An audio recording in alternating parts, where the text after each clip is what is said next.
today we were talking about there's two very distinct different types of games, and I'm not talking about genres. I'm talking about how they're released. And so today we're talking about games that are annual releases, so like Call of Duty, for example, versus games that are developed and then just continuously updated, like Grand Theft Auto, because Grand Theft Auto is basically ancient at this point. But Yep. It is still regularly being updated. And so we're going to be talking about like the pros and cons of it, which we think is better, yada yada. So to start off, I will say there's a place for both, but I prefer continuous updates. Like Rocket League, for example. Rocket League is continuously updated. Yeah, I would have to agree with that. With annual releases and stuff like that, I mean, I'm not a major fan of any of those games that do that. Yeah. Like Call of Duty or anything like that, or Battlefield. But for the continuous updates, I am okay with. I prefer that more, but I only prefer it when they first release the game. It is actually a game. It's not like undeveloped piece of shit that they put out there, just like Anthem or something like that. Yeah. Well, there's a lot of games that can fall under that category. Yeah. Yeah. And I guess before we dive any deeper, Joe, what would your initial preference be? Well, I do want to say this. I want to exclude sports games from this solely because sports games, we've talked about this before. As a big Madden guy, and many of you out there know who've been following along with our show, as a big Madden guy, technically that can be considered both. Because if you think about it, there's really no drastic changes. It's the same exact sport every single game. They make updates to it. So it would fit in both categories. You're just buying the update every single time. So it's considered a new game each year, but it's also just updated from its previous iteration, which just came out 365 days prior. So I would say let's exclude those. Well, with that, I mean, yeah, I don't see how that's really continuous updates when, I mean, you mentioned it, like they keep updating the rosters and stuff like that, but every time they do that, it's on a new disc or a new game file. So, and that's what I'm saying. It fits both categories. But I'd say include it because my thing would be, and again, I'm not a sports game player like at all. Don't care for Madden. Don't care for any of them. But I think it would be a better platform if it was just continuously updated, and then if it needed to be a new game for like engine upgrades, graphics upgrades, etc., then change it. But I mean, how drastically has the look of Madden changed since like 2015? To a degree. To a degree? Yeah, a good bit. Yeah, okay. Because I don't play it, so that was just like a genuine question. Yeah. But I feel like, I mean, Grand Theft Auto is aged well, like, but it's still, like, you can tell it was made in like 2012. Right. And so, like, that game could stand for a graphical update, but it's still one of the most popular games out there. Yeah. Because of that. So. Well, let me answer the question, of course. First, I would have to say I agree with y'all, only because of the games I play. Yeah. Because I play games like Rocket League, like you said. I play Apex. I play Valheim, which is a technically continuous update. They're not planning on releasing multiples each year, or one each year, whatever. I play games like that, which are continuous updated games. So I would have to agree with you all, on that I prefer those, but I do have a reason as to why, which we can get to in a moment. But just want to answer the question. Yes, I agree with you both. Continuously updated games are my preference. Yeah. And we got a little murmuring in chat. Spastic said, for me, it depends. Do you have to buy every season pass to stay relevant? And then Kate said, seems like RPGs are converting to that format, and I don't like it. I don't want to buy a DLC for Kingdom Hearts, and I felt shafted by only buying by only a part 1 of the FF7 remake. And so there's definitely going to be some cons to both. Yeah, that, Oh, I mean, for sure. That Yeah. 7 remake was it definitely split down the middle on how people reacted to how it was handled. Yeah, and I think, I mean, you know, of course, every developer and publisher is going to be kind of taking a different approach to this, but because I mean, you're going to have games like Fortnite, for example, is another continuous update one, right? It's been the same game since it came out. Only difference is on a game like that, you don't actually have to buy anything to play the game. Everything you're buying is all 100% cosmetic. Yeah. Which I love that format. That I feel like is the truest format. Yeah, I love that format. If you want to spend extra money just to make your character look cool, whatever, go ahead and do it. But Yeah. if you don't, you can play the game just fine. Because people are gonna do it. Like, I mean, you know, Yeah, like people are obviously. gonna want to flex and, you know, be like, oh, I have the rarest skin. It was only out for 2 hours on this day, you know, whatever. Ooh, I get the Iron Man skin. Yeah, and so like I don't mind doing something like that, especially when a game is free, because then you're still able to play the game 100% fine without any kind of sacrifices. Doing it that way, but then there are going to be games like so Rocket League takes an interesting approach to it as well. Now, so that's more like a Fortnite experience. Like now the game is free and you just buy cosmetics. But there's going to be things, you know, like DLCs that, you know, have entire other storylines. And because isn't it like, what's the game I'm thinking of? There are games that do that. Like you have like a core game and then you buy side Like pieces. The Witcher 3 and stuff like that. Yeah. Where you just buy continued pieces of the extended story. Like you have the main game, which has the main story, the main campaign, and then you buy DLCs, which have like sub campaigns. Yeah. And so I feel like in a scenario like that, you know, that can work well, but It can't work well unless you go about it like the route EA went with Battlefront 2. yeah. Star Wars Battlefront 2, where they locked away most of the game's characters and playable stuff behind like paywalls. Yeah. That's what I hate to see. And I think ultimately, you know, developers are going to be greedy. I mean, that's like not all of them, of course, but that's definitely going to happen. Yeah, end of the day, it is still a business. So yeah, they're gonna Yeah. make their money whatever way they want. Let's see. Oh, yeah, that helmet is nice, isn't it, babe? Yeah. And then Spastic agreed. D2 is the prime example. I'm assuming Diablo 2? Diablo 2? They were doing a remake of it. Beta just came and went, I believe. I don't know if they're doing anything different with that or not. If that is what you're talking about, let me know. But oh, Destiny 2. Destiny 2 probably. Oh, I'm assuming. okay. I'm assuming. Yeah. That makes more sense. Yeah. And then you got another one with like continuous updates, Warframe, for example. Yeah. Which is you can completely play that for free, but you can get everything on your own. It just takes time, or you can just pay for it. So I like that option as well. You can either sit there and grind for it, or you can just say, fuck it, I'll just drop $100 and just be done with it. Yep. And Joe, you look like you want to say something.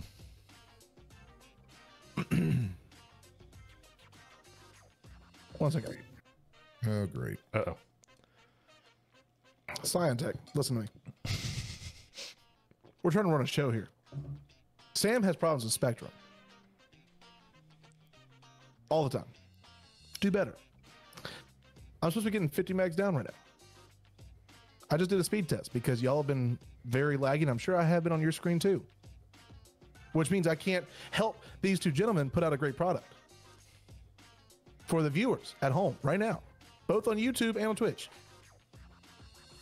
I just did a speed test and I'm supposed to be getting 50 megs down. I'm getting 10. That's a fifth of what I'm supposed to be getting. Do better. Do better.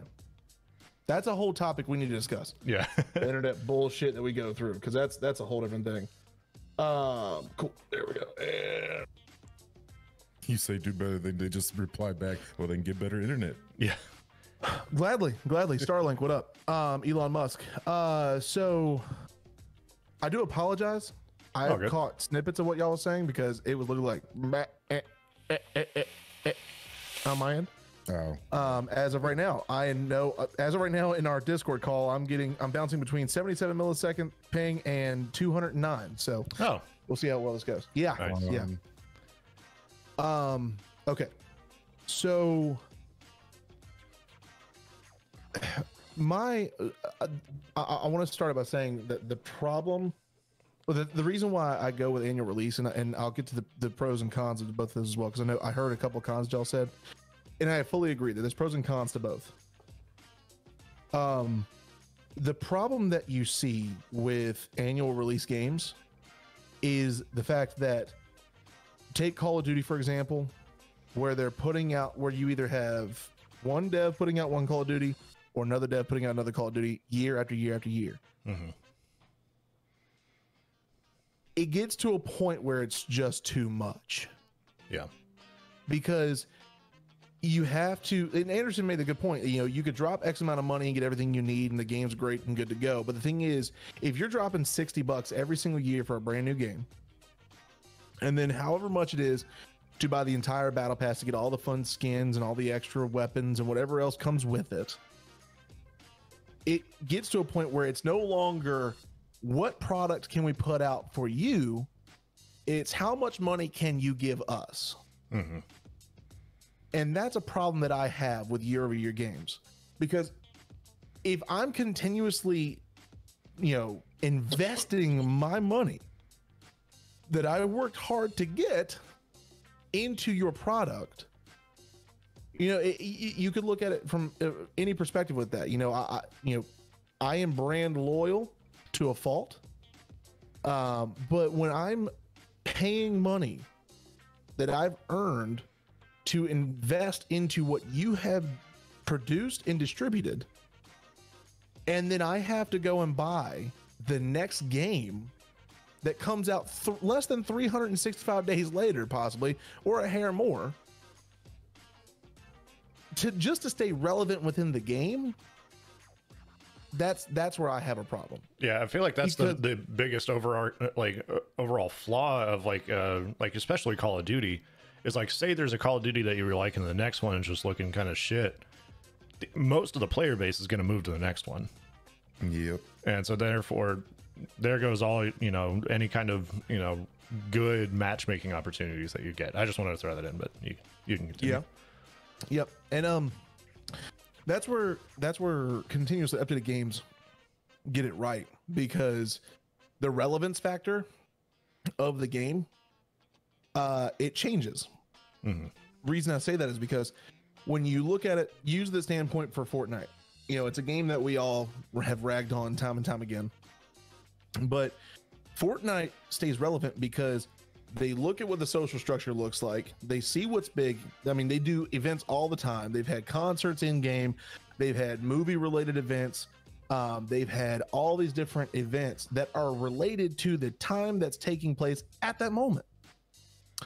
When Endgame happened, when Avengers Endgame was in theaters, they had this massive Marvel thing take place where you could play as Cap, you could play as Iron Man, you could play as Thor. Like, I can't remember the other character that they had. I think it was Black Widow, if I'm not mistaken. Yeah. No, it was a Black Widow skin, but Hawkeye was the other character. Hawkeye, okay. And it was a Thanos game mode, yeah. Yeah, and then they had Thanos as well. Yeah, they had the Thanos game mode. When you have that, the portion of relevance that comes with that, that's huge, because you're able to stay up to date with the times. Now, imagine if a developer who did a year-over-year game did that. Imagine how much money is going to be going to them. Like, if they, the way they have to stay relevant at that point is just pumping out games consistently. Yeah. And when you're pumping out games consistently, we all know exactly what happens.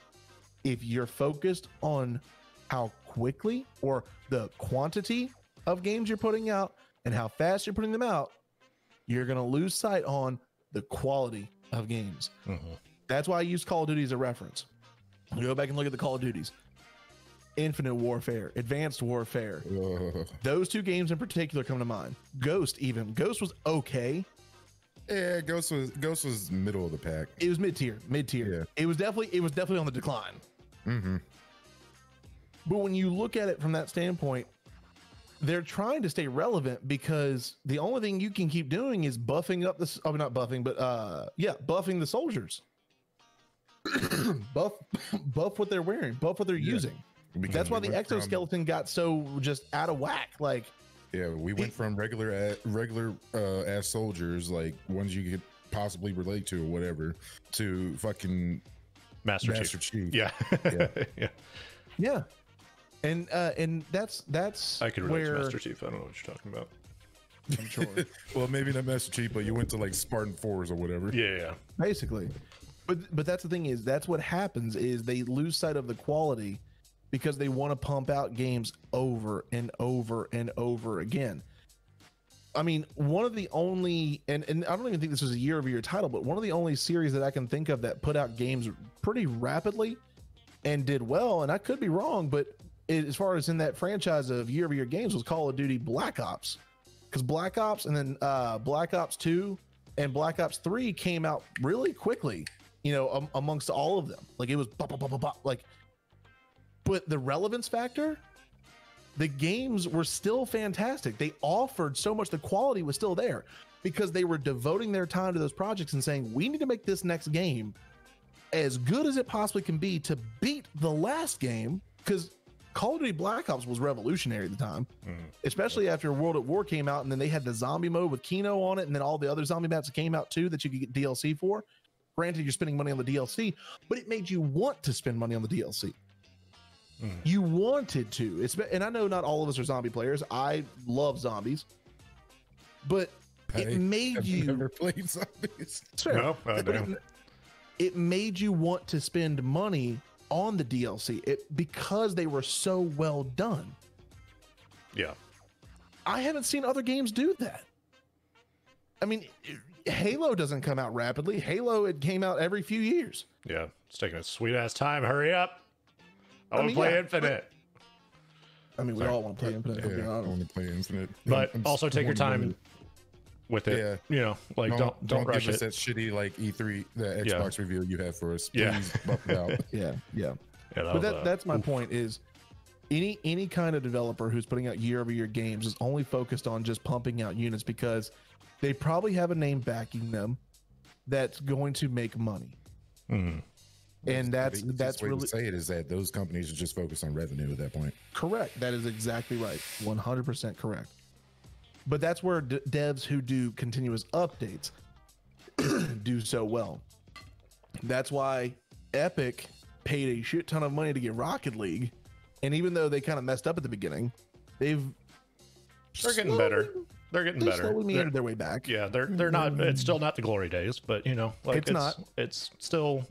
It's better. It's better. Oh, They're working on it. They're going on the right path. I'll give them that. Well, I think especially that they saw the money, yeah. because they saw how well Rocket League was doing. But that's here nor there. The thing is, like, when you look at games like that are staying relevant because they stay relevant to the times and they stay relevant to the players. When you have developers consistently doing that and putting updates out like that as such, that's where you know. Like Apex is a game I just recently got back into.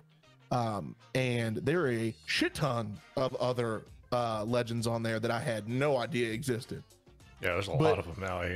I hear. Yeah, there's a ton, but each of those legends, I can only probably count 2 or 3 of them out of all of them that are so-so.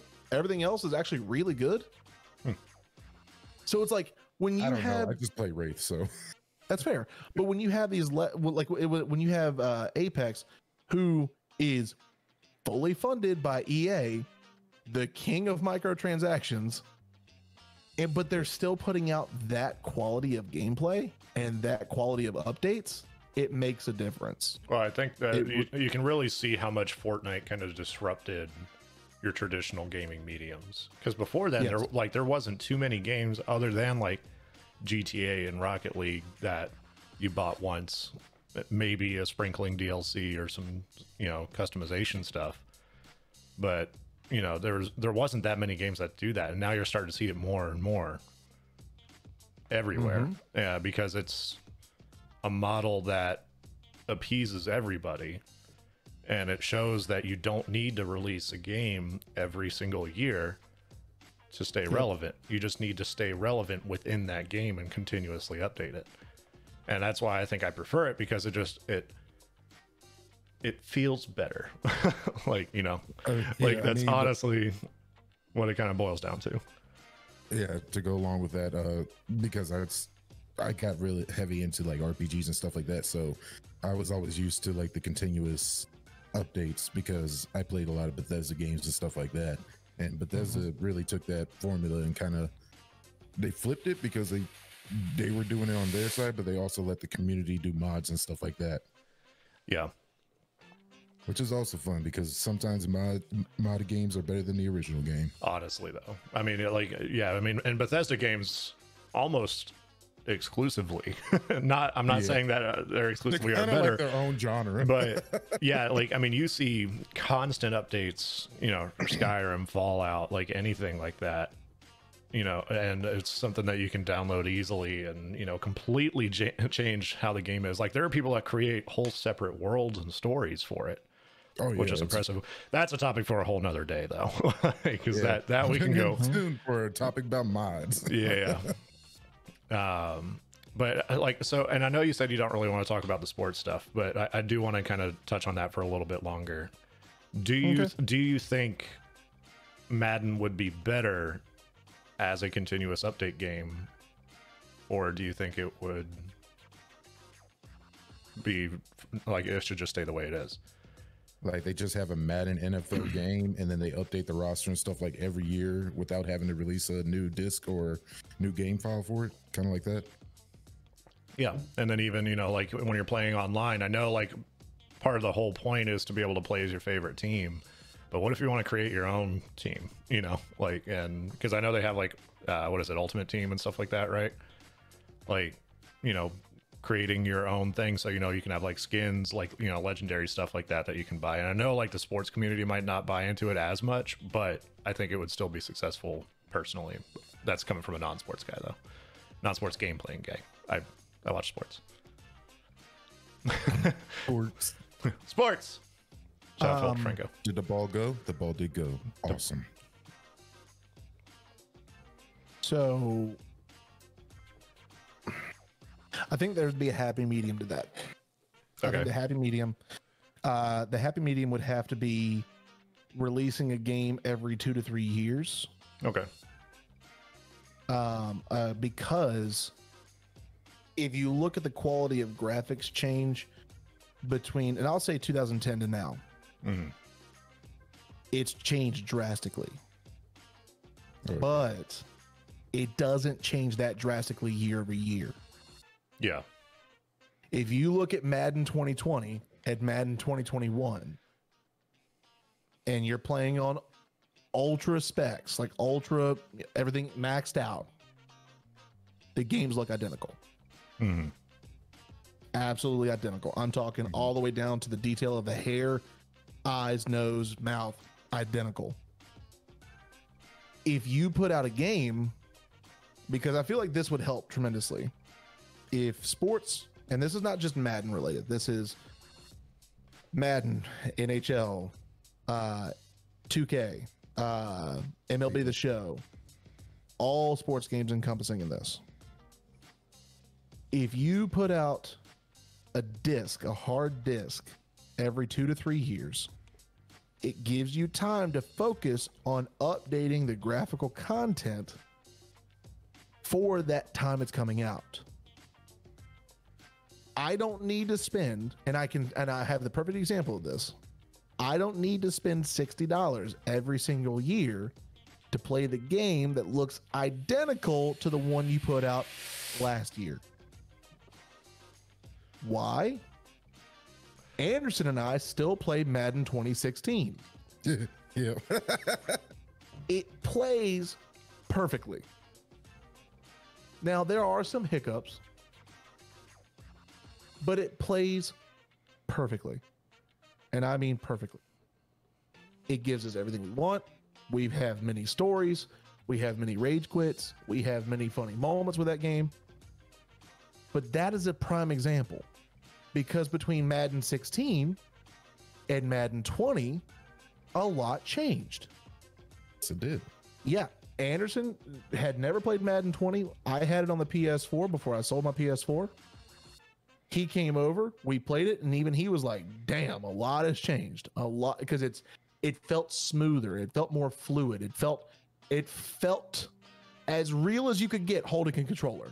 Yeah, I know there was more mechanics put in. There was more controls and stuff like that. Yeah. They updated everything. The engines were different. So I mean, that if I can just talk a little bit here with games and stuff like that and technology. This isn't the 1990s or the 2000s or the early 2000s anymore, where technology is changing like that. It is. We're kind of past that stage now, and unless we get we discovered nanotechnology or some stupid sci-fi shit in the near future, technology changes at us. What are you going to say, Joe? If I may, I just want to make a comment on that. It's funny you bring that up. Elon Musk's company Neuralink, which is his medical company, just implanted a chip into a monkey's brain. I shit you not, the monkey was controlling a video game with his mind. Full video, it's online. I can link it. Shit you not. You're talking about technological advances. Was that posted recently? Yes. Like, say, what's today? Hang on. Let's say 10 days ago. No, I just saw it. Okay, I'm just making sure it's not an April Fool's joke. No, Yeah. I just saw it like 2 days ago. Yeah, because you would Yeah, fall for because that. in the video, you see like the monkeys. They're doing the whole thing of like, okay, if you do it correctly, you get a prize kind of thing. And then the guy's talking, and you're just mesmerized by what he's saying, watching it, and then all of a sudden he goes, and then they disconnected the controller, and you realize there's nothing plugged into the controller. Nothing. He's still moving his hand. Nothing's controlling it. It's his brain. It was crazy. It's nuts. Go ahead. I'm sorry. Well, yeah, like I was saying with that before he went on his little Elon Musk boner rampage, with technology and stuff like that, it doesn't advance as fast, especially when it comes to graphics, screen quality, screen materials, and like GPUs, processors, and everything like that. Stuff takes time to research, change, and then implement into existing systems and stuff like that. That's why you see consoles like generations release every like 3 to 4 or maybe even 5 years. So with that, you don't games like Madden, like sports games and stuff like that shouldn't be, in my opinion, they shouldn't be releasing a game every single year, because not much has changed between those years, like Joe said. Yeah, because like the technology and stuff hasn't changed even that much. I would go along with Joe and say that they would have one, like a current gen release on whatever's currently out, and then when the next generation of graphics cards, processors, console builds, and everything like that, when that comes out, then maybe a little bit later after that, they release the next batch of sports games with that, and they just build going towards that and being able to make sure that stuff is backwards compatible, because like everything, not everybody is able to afford the newest and greatest stuff when the stuff drops, as we've seen with NVIDIA's graphics cards. But yeah, I would love to see more stuff backwards compatible. I just brought up a sore spot with that. But if I may to finalize the thought, I'm still waiting. and It's right there. Please, Anderson hit the nail on the head. Anybody. 100%. Jesus Christ. I'm sorry. Anderson hit the nail on the head without a doubt. And that's where it really, like, that's where you can see EA. And I use that point. EA has the pros and cons to, like, they're the pro on some sides and the con on the others. Apex, they're doing it great. Madden, they know people like me are gonna buy these games every year because we want them. And we don't know what they're gonna look like, but there's nothing stopping these developers, EA, from putting out a game, letting it ride for 2 or 3 years, and then putting out another one. Because in that 2 to 3 years, you can have roster updates. If you have graphic updates, guess what? You can send it out over the internet. There's nothing stopping you from doing that. If you have a full dashboard change, guess what? Xbox and PlayStation and Nintendo, if I'm not mistaken, all console base, do the exact same shit. Yeah. If they have a full dash update, you get this big ass update screen that says, guess what? You got to do it. And you do it. Yep. And guess what? You enjoy it. You continue about your gameplay, and everyone's happier. No one's the wiser. if you continue to do that for these games, hell, you could still even sell DLC. They make a shit ton of money on Ultimate Team packs. Yeah. They make, for each individual person who buys that game, they're making thousands of dollars in revenue per, like, for all the Ultimate Team packs that are open within that generation of game. So it's like, there's no reason to stop, because you're still going to make money.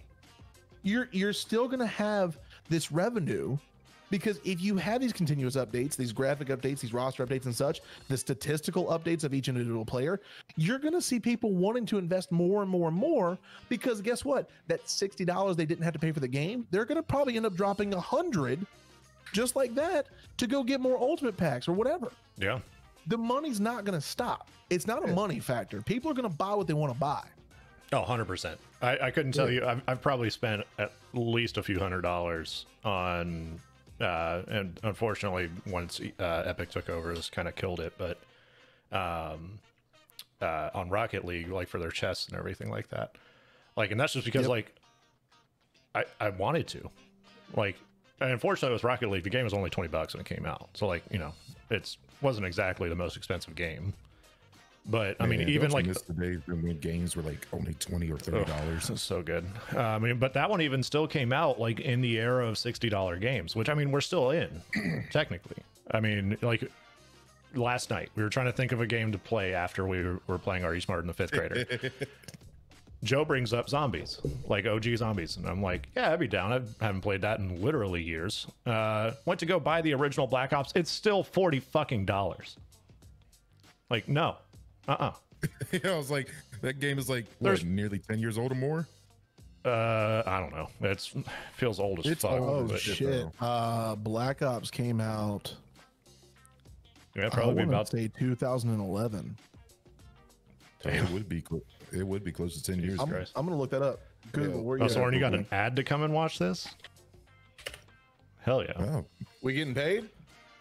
We do have a little bit of ad revenue, but I think that's more like because there's ads that roll before the streams now. We getting paid? I think so. Bitch, if you run ads on our shit, we getting paid. So like you had an ad beforehand. Everybody go click it. Everybody go click that ad. Go click it. Get us money. So we can give it to y'all. Took them less than 10 seconds to sell out. Let's go. I don't think we. Oh shit. Black Ops released. Holy shit. Oh, did that change? I'll go into settings after the stream, y'all, and take a look, because apparently even subscribers are getting ads. So let's see. How old is it, Joe? Black Ops release date November 9th, 2010. Oh, fuck. I'm old as shit. So the game is just over 10 years old. But the thing is, so that's an entirely different topic, because some games hold their value. Yeah, I was about to say that's a more like replayability kind of topic. Yeah, because Black Ops is definitely one of those games, and you both can attest to this for me. I am not the person to go back and play a game over and over again. If I beat the campaign, that shit's done. I'm done. Unless you have multiplayer, I'm done. Because I got my experience. I know I'm never. It's kind of like watching in-game. No, I take it back. In-game, that's a whole different thing. Yeah, it's kind of like watching Thanos snap his fingers for the first time. Because Infinity War is different. In-game has its things. I know I'm using movie reference, but I'll get to the point in a moment. But when you watch Thanos snap his fingers over and over again, you don't get that same heart-sinking feeling. You know it's coming.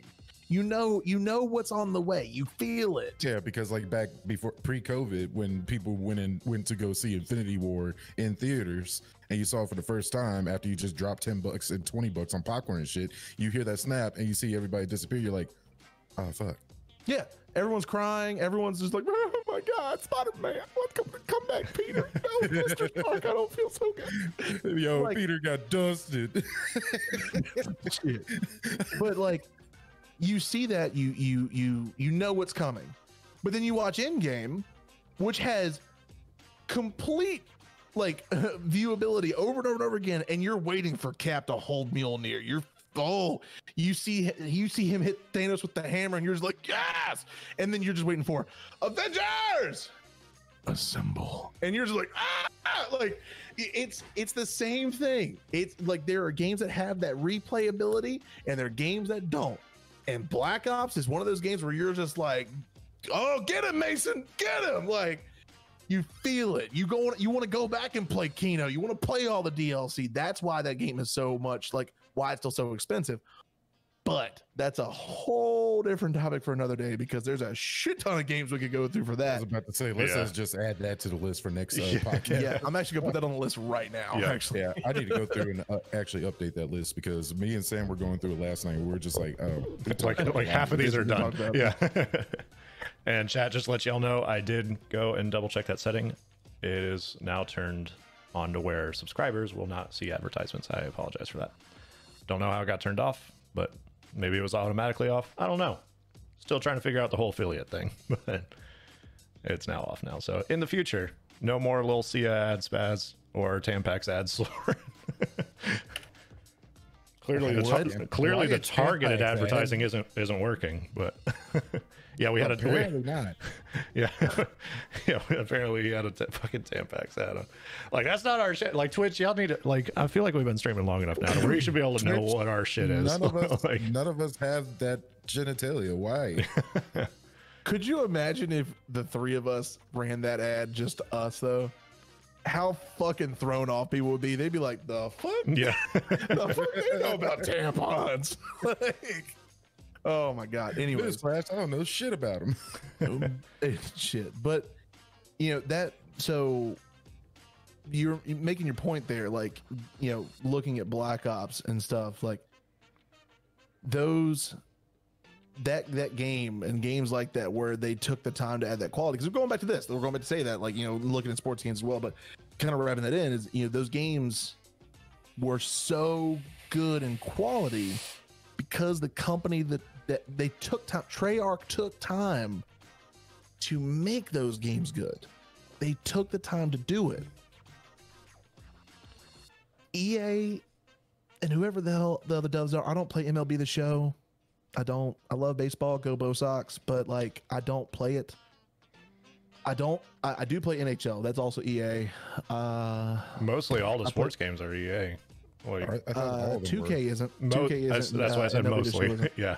Yeah. The golf one? Is golf EA? Yep. Okay. Apparently. Yeah. PGA Tour. There's one that isn't. There's one that's like off. It's kind of like 2K compared to like whatever the other basketball game is that no one cares about. But with sports games, like in going back to reference this and kind of bringing that to conclusion, I think we're all in agreement, you know, and chat, you let us know what you think. But like, when it comes to that, you could easily just release that hard disk, or for us buying it on Steam or EA Pass if we wanted to go that route. But you could release that and then have continuous updates over the next 2 to 3 years. And then that's going to also build up hype for everyone wanting to go buy the next game. Because if they see that you are devoting the time to make that game current and good and better and better and better and adding in these fun things, everyone's going to be salivating in that genre. They're going to be salivating for the next game that comes out. Because they're thinking, holy shit, we just got this for the last 2 to 3 years. And now, what the hell are they going to do? We just saw a massive jump from the last one to this one. Oh my God, what's the next one going to look like? People are going to buy into it. Yeah. And they would just overall appreciate it more, because like you guys were saying, like, you know, it's now a point of diminishing returns when it comes to any kind of technological increases. And so, like, especially in the case of Madden, which is literally the same game every year, just with different modes and, like, you know, some better graphics and some better physics, like, that gradual increase over time isn't as well appreciated. Whereas if you were to get one, just like Joe was saying, you know, every 2 to 3 years, you're going to notice those differences a lot more.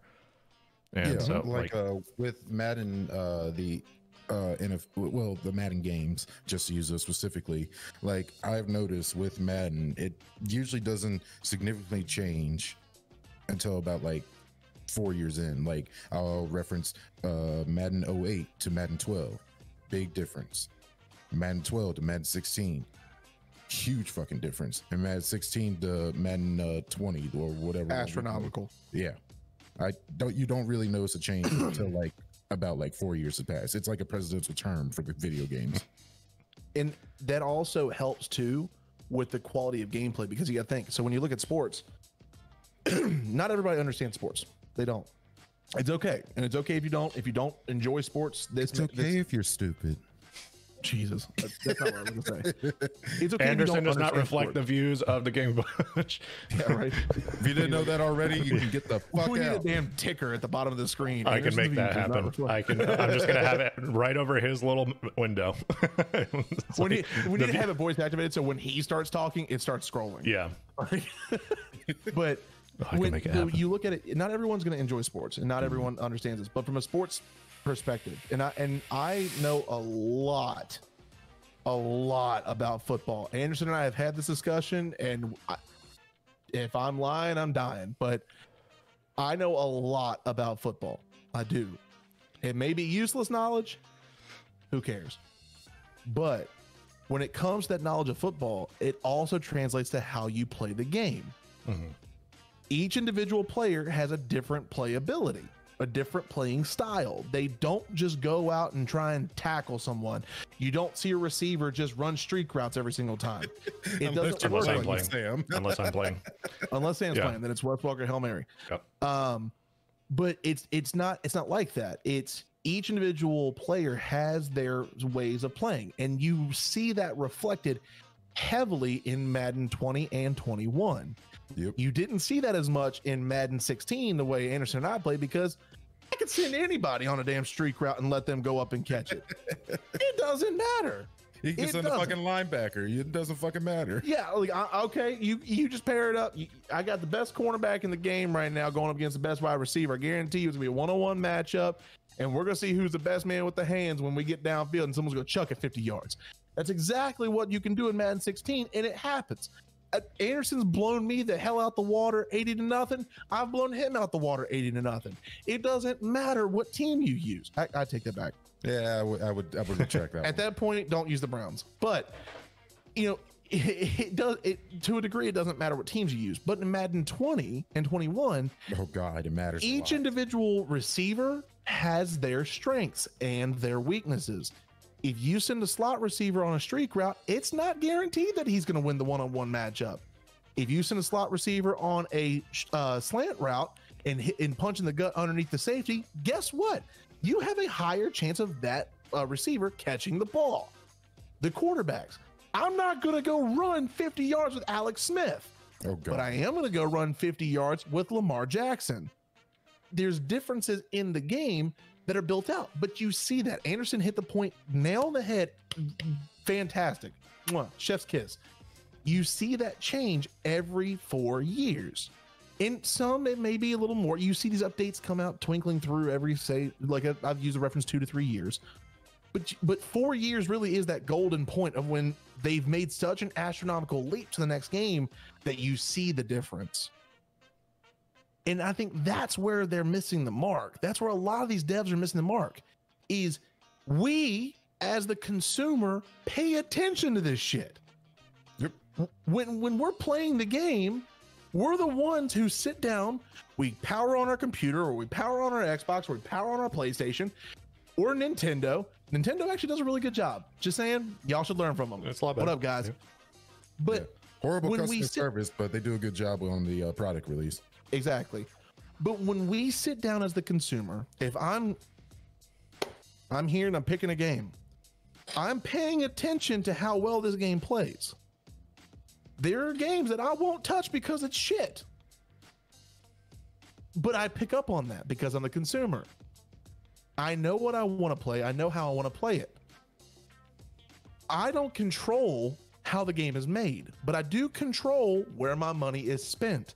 I do control how much I invest into this game. And that's the mark that these devs are missing when it comes to the year-over-year or the continuous updates. Because, Sam, you said earlier, there are pros and cons to both. But the general majority are going to lean towards updates. Mhm. Because these devs are taking the time to go, okay, instead of us focusing on this next game, let's table that for a moment. What if we go ahead and make this game continuously better? You're going to have people flocking to play this. Yeah. If an update drops, I remember when Octane dropped on Apex, and Octane was unlike any other legend on that game. It boosted them. It boosted Apex. Respawn saw a boost in numbers because people went, this game's actually giving a shit about us. Because I remember the initial legends that were in it were Bloodhound Wraith, Gibraltar, Pathfinder, Lifeline, and Bangalore. And then the two you could unlock were Caustic and Mirage. They ran that for a season. Everyone unlocked Mirage and Caustic. Everyone had a great time. Then, and they also had the Battle Pass. So like Anderson said, you could buy it if you wanted to. But then you have Octane drop, and oh shit, this is actually a legend that's not like any of the other ones. And the dude's literally juicing himself to make himself a lot faster. Holy shit, like this is different. And people ate into it. And that I feel is like the pivotal point where a developer realizes, okay, if I focus on, or if we rather focus on providing this continuous content, people are going to continue buying into it. Yeah. And that's where I'll close my statement, because if not, I'm going to keep rambling, but yeah, that's where I feel like a lot of devs miss the mark. Yeah. Another one that I would like to bring up is Rainbow Six Siege, because they're definitely a continuous development and continuous upgrades, because you don't even have seasons. They're called operations, like Operation, what was it, Blood Orchid and stuff like that. And they release characters with them, and they release game improvements, or sometimes not game improvements, or glitches sometimes, but they release them and stuff like that. They have special events and everything like that. They're doing it right now for the like technical stuff, with like game performance and different how to flick and everything like that. Do they sometimes improve that right or wrong? Yes, but they are doing it to where it is a continuous cycle. They see the feedback on their game's performance, and they try to fix that in either patch fixes, or operations, as they so call it. But that's the kind of formula that I like to see. I mean, it's not always the best for the player in terms of like playability, but it gets the job done. Yeah. And sometimes it goes above that and hits the mark. Mm-hmm. Mm-hmm.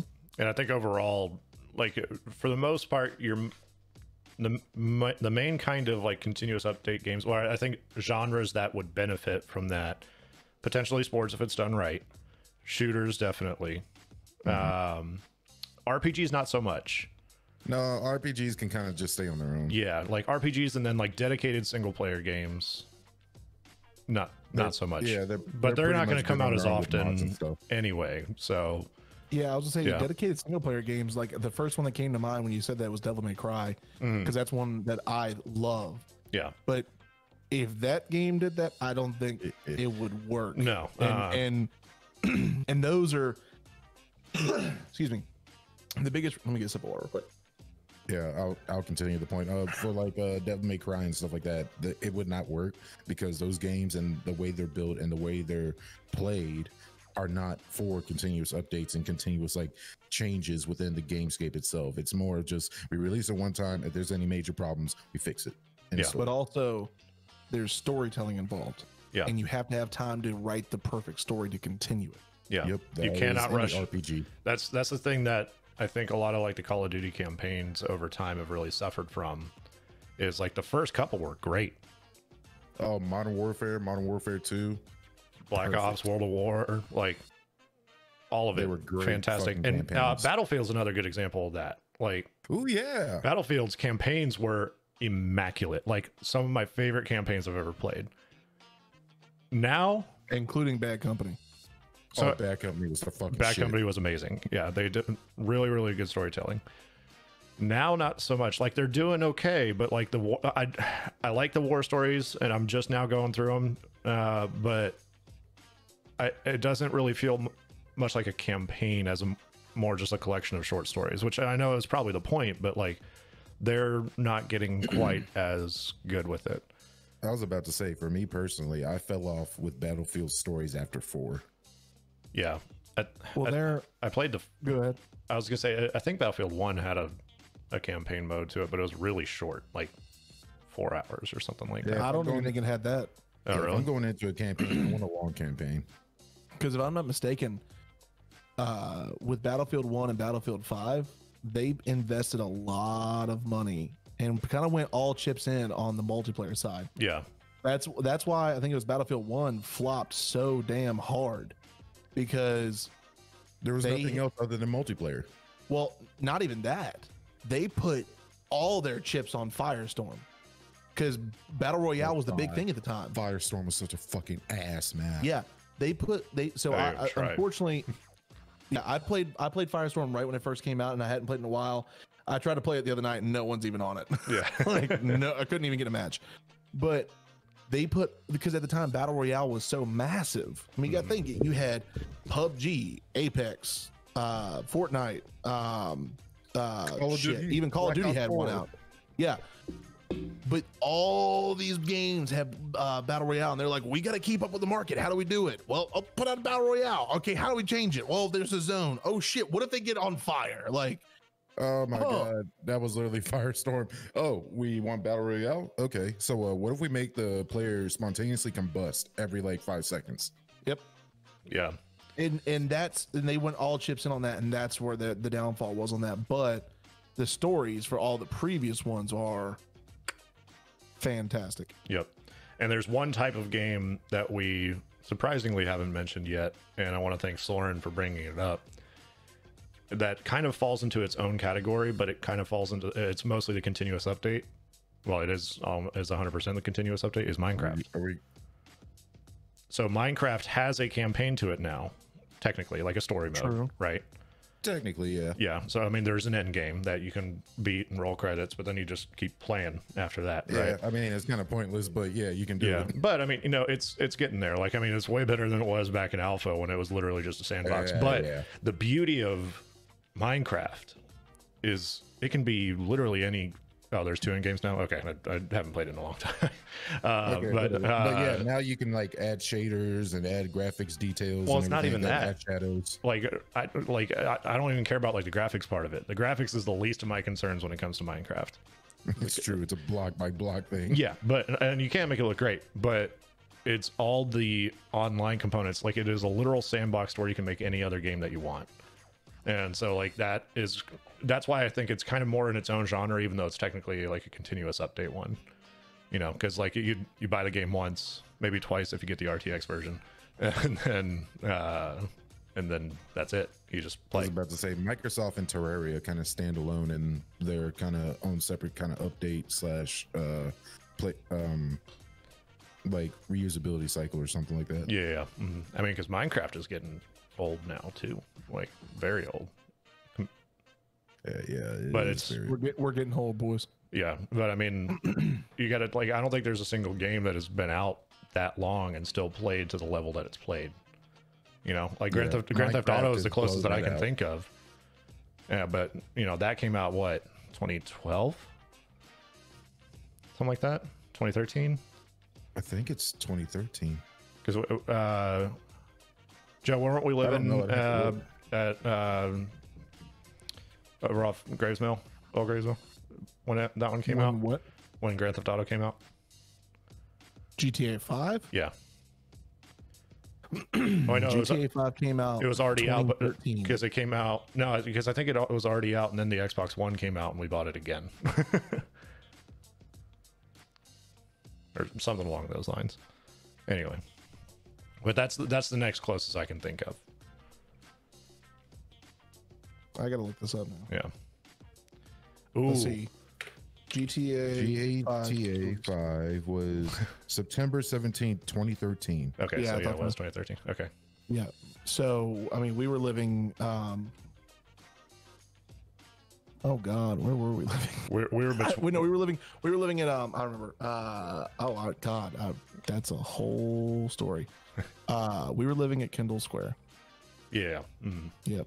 Yep. yeah. Here's another game that I just thought of. That's That's right. I had to go through WandaVision. an last interesting night. one. That is technically continuous update.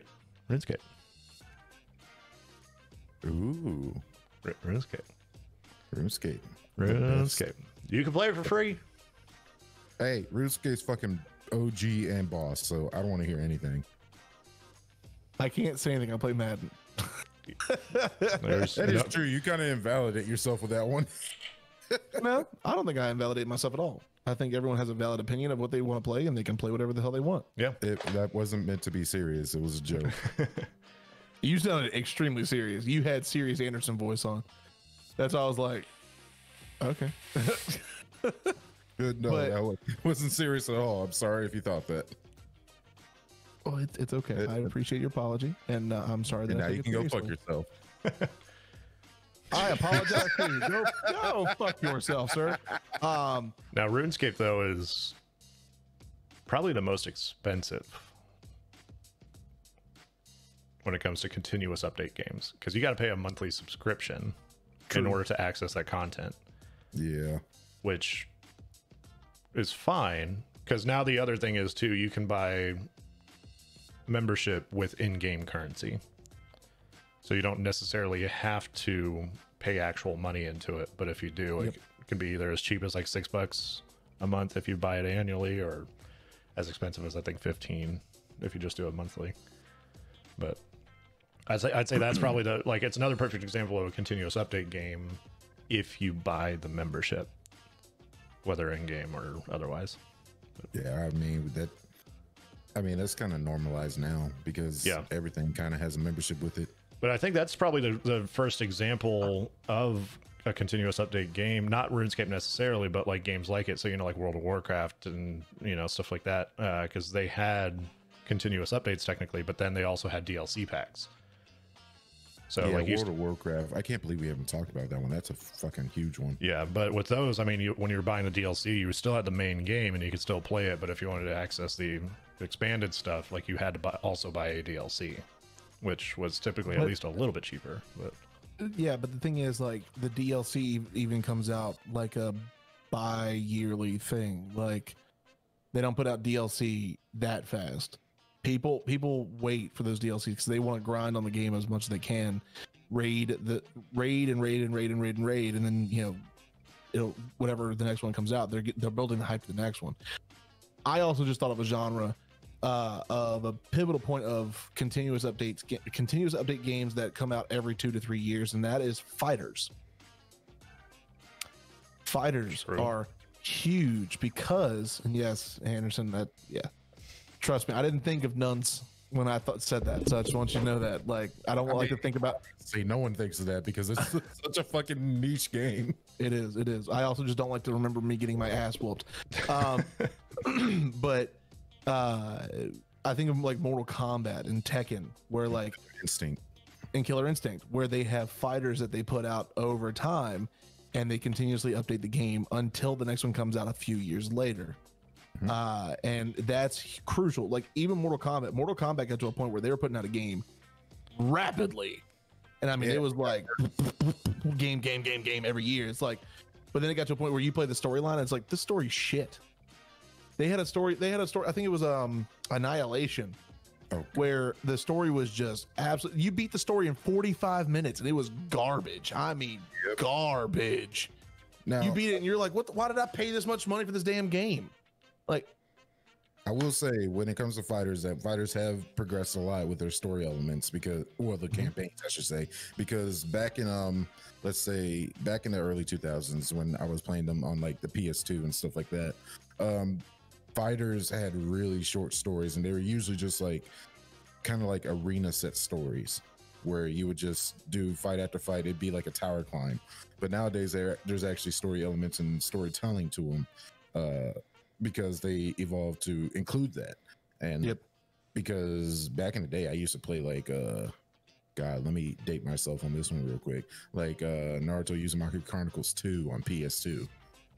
Like, I used to play that. There was some story, but it was a really baseline, like bare bones plot kind of story.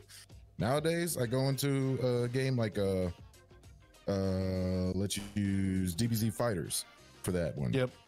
Decent story, more in depth, has some storytelling cutscenes and all that stuff.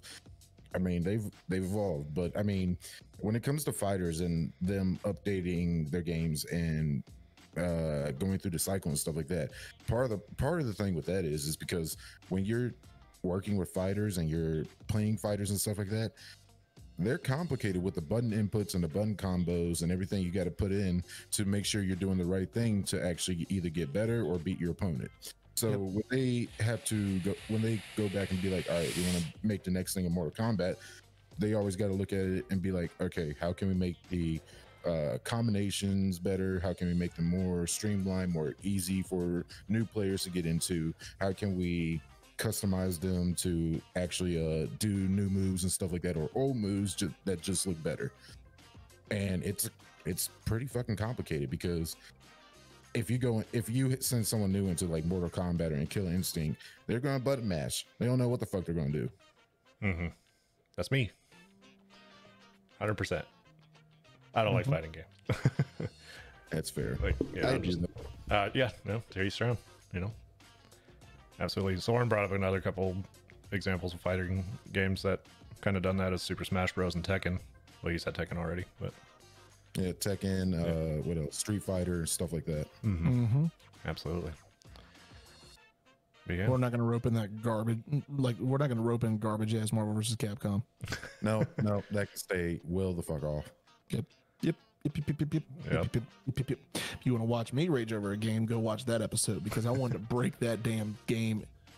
If it weren't for the fact that it was a digital copy on Anderson's Xbox, I would have broke the shit out of that game. If I bought that, I'd snap the disc right there on camera. I don't give a shit. If it was a disc, it would have been fine, but it was my Xbox, and I was like, please don't break my Xbox over your knee, because then I'm going to have to beat your ass. I think you were legitimately worried I was about to be like, ah!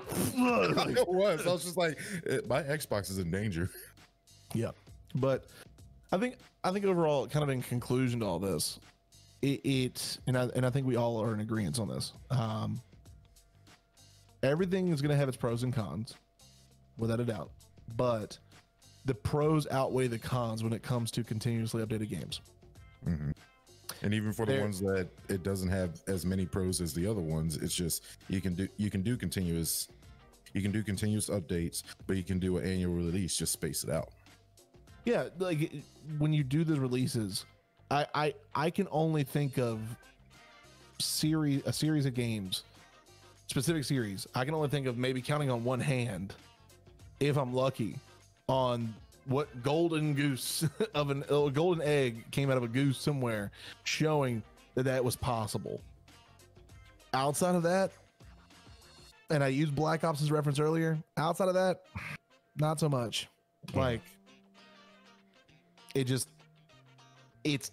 you're going to sacrifice, if you continuously put games out like that, you're going to sacrifice quality. And if you sacrifice quality, you're going to sacrifice your player base. Yep. Not to mention performance. Unless somebody is so dead set on getting every single game that comes out, it just won't happen. Yeah. So, like any other thoughts, boys? Franchise. Yeah, fair. Any other thoughts? I think we covered everything pretty well. Yeah. Hell yeah. Well, you can all fuck off now. Twitch, stick around for story time, because we're gonna have fun with that. But YouTube, we're talking to you here. Look at us. Look at the three of us. Thank you for tuning in. Jesus. Thank you for tuning in. Hit the sub button and the bell icon so you stay up to date on all things TGB. We do appreciate it. And if you like content like this, hit the like button, because it tells YouTube that more people need to see this video and things like this video, and also shows more people us, which helps us help you. So hit this like button down below. Should be right better to share you here if you like it. And then, of course, share this for our friends so that way they can tune into the fun stuff as well. As always, YouTube, you can also tune in to watch us do this live as we're doing right now for Twitch.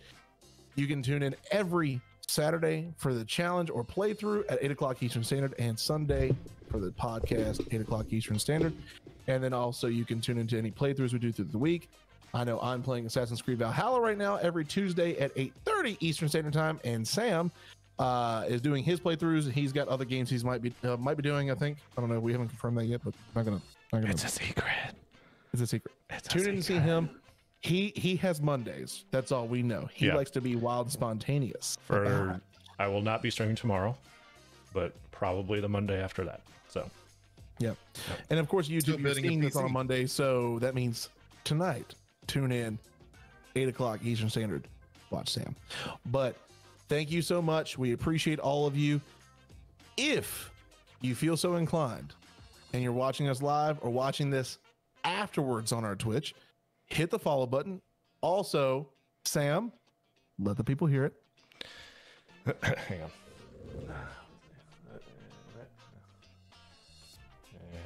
Yeah, check. Hey, there we go. Prime sub, please. That's correct. If you have Amazon Prime, you can sub to the TGB channel for free. Give us your money. It helps us invest that money back into you all through fun stuff like the Challenge Series tournament that we do, as well as other gameplay stuff that we do as well. So, I am Wall Street. Feed me your money. Good God. It's not even your money, though. It's Amazon's money. Yeah, it's Amazon's money. Mm-hmm. So, make Amazon pay us. Give me Jeff Bezos' money. He's not. He doesn't own the company anymore. I don't give a fuck. I think he's still like chairman or some bullshit. But anyway. Anyways, if you don't have Amazon Prime and you'd like to subscribe to the Gaming Bunch, please do. We do appreciate it. If you don't have the money to do so, don't worry. It's not a necessity. Just tune in and have some fun with us because we appreciate that as well. We appreciate the butts sitting in the seats watching us right now. And if you can, go ahead and drop a dono because, again, that's money that we can invest into you all when we do our show. But it reminded me of that e-girl that said, if you have 5 minutes to watch Twitch, you have $5 to give to me. With that said, buy our bathwater. We're out. Bye.